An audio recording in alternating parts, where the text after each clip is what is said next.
অবৈধ প্রেম ভালোবাসা কতই না ভয়ানক এই হারাম রিলেশনশিপ।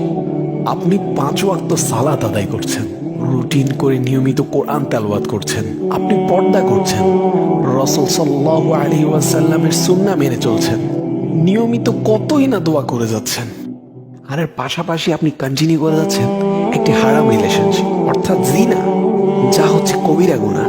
তওবা ছাড়া এর কোনো ক্ষমা নেই। স্বয়ং আল্লাহ তাআলা জিনার ব্যাপারে বলেছেন, আউযু বিল্লাহি মিনাশ শাইতানির রাজীম, লা তাকরাবুজ জিনা, তোমরা জিনার ধারে কাছেও যেও না।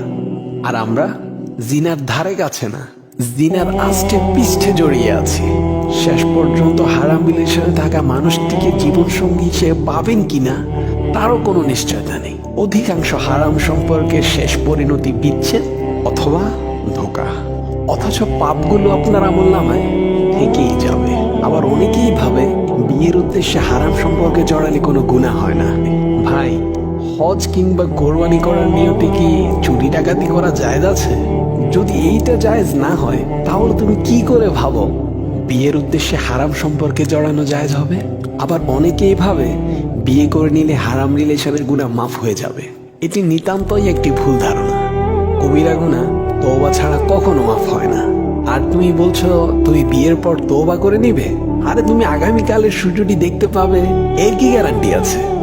চোখগুলো বন্ধ করার পর আর নাও তো হতে পারে। তাই আসো, হারাম সম্পর্ককে না বলি, হালাল সম্পর্ক গড়ে তুলি।